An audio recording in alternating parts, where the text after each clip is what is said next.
খবর শুনছেন WM Bangla news channel থেকে। দেশ ও বিদেশের খবর শোনাবো। আপনারা যদি নতুন হয়ে থাকেন তাহলে চ্যানেলটিকে সাবস্ক্রাইব করবেন।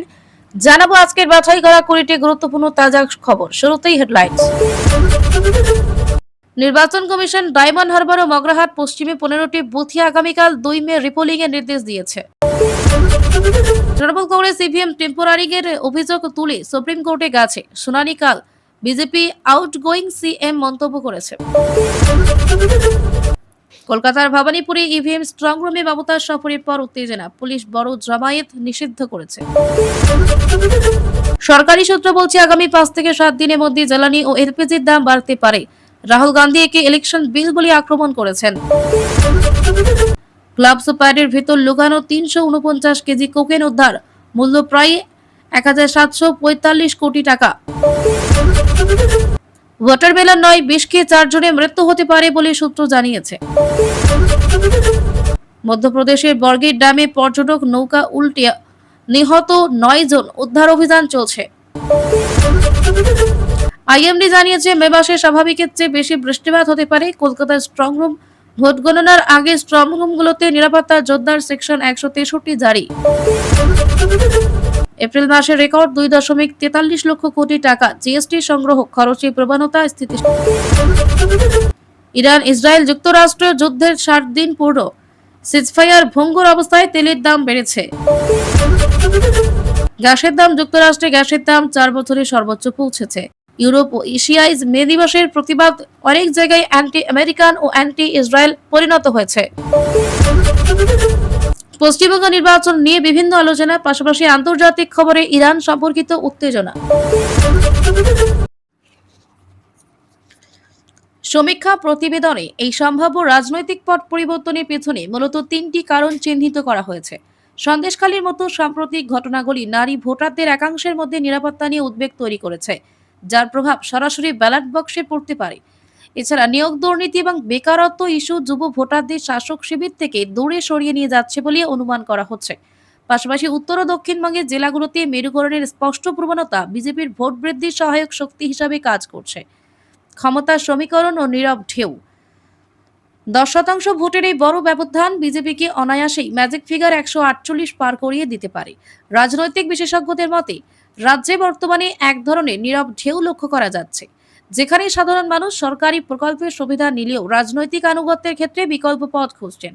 যদি বিজেপি 48% ভোট অর্জন করতে সফল হয়, তবে তৃণমূল কংগ্রেসের আসন সংখ্যা 100-র নিচে নেমে আসার আশঙ্কা রয়েছে। যদিও শাসক দল মনে করে লক্ষ্মীর ভান্ডারের মতো জনকল্যাণমূলক প্রকল্পগুলো তৃণমূলের দুর্ভেদ্য জনভিত্তি বজায় রাখতে সক্ষম হবে। মমতা বন্দ্যোপাধ্যায় নির্বাচন কমিশন ও কেন্দ্রীয় বাহিনীর ভূমিকা নিয়ে প্রশ্ন তুলে দাবি করেন বিভিন্ন জায়গায় ইভিএম কারচুপির চেষ্টা হচ্ছে। এর প্রতিবাদে তিনি জীবন নিয়ে লড়ে যাওয়ার হুঁশিয়ারি দেন। তবে নির্বাচন কমিশন সব অভিযোগ খারিজ করে জানিয়েছে পোস্টাল ব্যালট পৃথকীকরণের কাজ নিয়ম মেনেই রাজনৈতিক দলগুলোকে জানিয়ে করা হচ্ছে। স্ট্রং রুম সম্পূর্ণ সিল করা হয়েছে এবং সিসিটিভি ফুটেজ বাইরে থেকে দেখার ব্যবস্থা করা হয়েছে। এই পাল্টাপাল্টি অভিযোগের ফলে ভোট গণনাকে কেন্দ্র করে রাজনৈতিক উত্তেজনা তুঙ্গে পৌঁছেছে। একদিকে শাসক দলের কারচুপির আশঙ্কা এবং অন্যদিকে বিজেপির কড়া নজরদারির দাবি, দুইয়ে মিলে ফলাফল প্রকাশের আগেই সরগরম রাজ্য রাজনীতি। সব জল্পনার অবসান, মৃত্যু নাকি ষড়যন্ত্র, প্রকাশ এলো ইরানের সর্বোচ্চ নেতার আসল সত্য।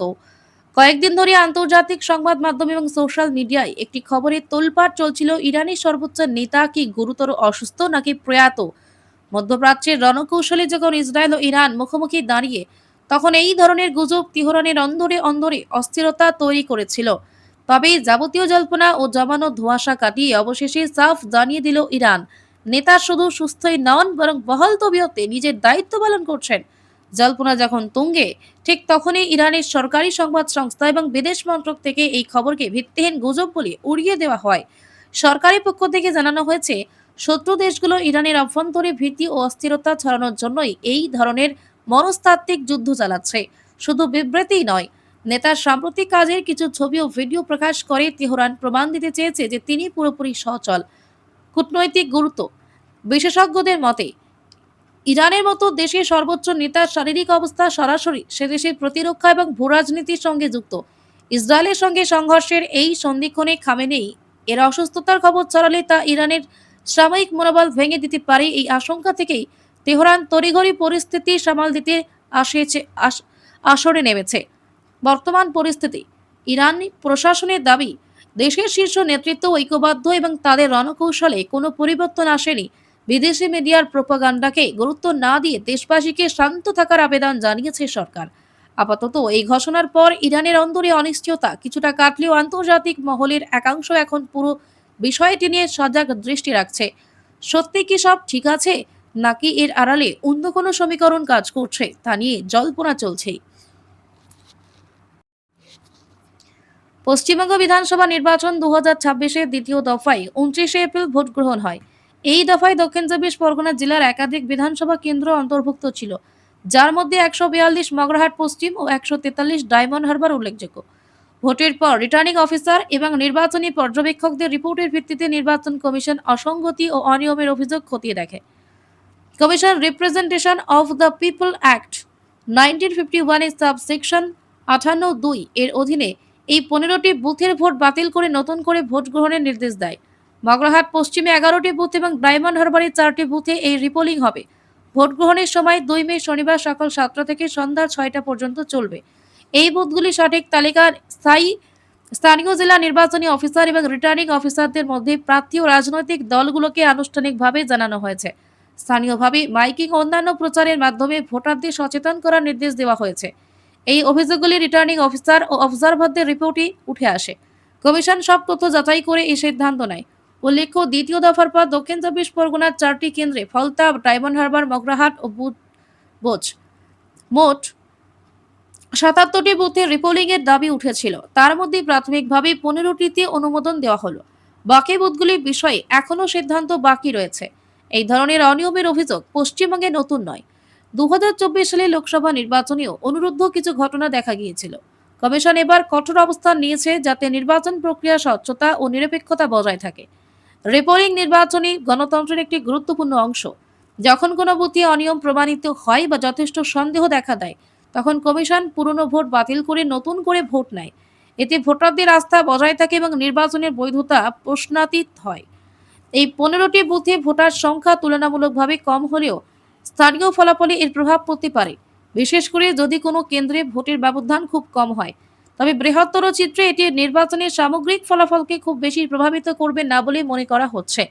ভোট গণনা 4 মে 2026 তারিখ। রিপোলিং এর ফলাফল এই গণনার সঙ্গে যুক্ত হবে।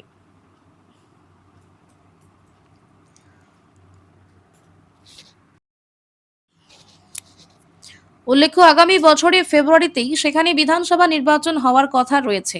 দীর্ঘ প্রতীক্ষিত মন্ত্রিসভা সম্প্রসারণের প্রস্তুতি অনেকটাই সম্পন্ন হয়ে গিয়েছে বলে সূত্রের খবর। মন্ত্রিসভায় শূন্য পদগুলো পূরণ করার পাশাপাশি বর্তমান মন্ত্রীদের কয়েকজনের দপ্তর পরিবর্তন নিয়ে চিন্তা ভাবনা চলছে। দলের অভ্যন্তরীণ সূত্রগুলো ইঙ্গিত দিয়েছে যে উত্তরপ্রদেশ বিজেপির প্রাক্তন সভাপতি ভূপেন্দ্র চৌধুরী সম্ভবত আবারও রাজ্যের মন্ত্রিসভায় ফিরে আসবেন। আসন্ন নির্বাচনের কথা মাথায় রেখে এই রদবদলের ক্ষেত্রে আঞ্চলিক ও জাতিগত সমীকরণগুলো বিবেচনায় রাখা হবে বলে আশা করা হচ্ছে। সরকারি পরিবর্তনের পাশাপাশি বর্তমান সভাপতি পঙ্কজ চৌধুরীর নেতৃত্বে বিজেপির একটি নতুন রাজ্য কমিটি গঠিত হতে পারে। এক্ষেত্রে নির্বাচনী কৌশল ও বিবেচনায় দলীয় সংগঠন এবং মন্ত্রিসভার কাঠামো উভয়কেই প্রভাবিত করবে বলে মনে করা হচ্ছে। বিহারের ক্ষেত্রে মুখ্যমন্ত্রী সম্রাট চৌধুরী নেতৃত্বাধীন মন্ত্রিসভার সম্প্রসারণের সম্ভাবনা রয়েছে। বিজেপি ও জেডিইউ এর মধ্যে ক্ষমতা ভাগাভাগির যে সমঝোতা রয়েছে সেই অনুযায়ী উভয় দলই 16টি করে মন্ত্রিপদ পাবে বলে আশা করা হচ্ছে। সূত্রগুলি জানিয়েছে, বর্তমানে সম্রাট চৌধুরীর হাতে থাকা দপ্তরগুলো সম্ভবত বিজেপির কোটা থেকে আসা মন্ত্রীদের দেওয়া হবে। অন্যদিকে জেডিইউ এর 2 উপমুখ্যমন্ত্রীর হাতে থাকা দপ্তরগুলো সম্ভবত জেডিইউ এর ভাগ থেকে আসা অন্য মন্ত্রীদের থেকে পুনর্গঠন করা হবে। জাতীয় স্তরেও বিজেপি সভাপতি নীতিন নবীনের নেতৃত্বাধীন দলের নতুন কমিটি শীঘ্রই চূড়ান্ত করা হবে বলে আশা করা হচ্ছে।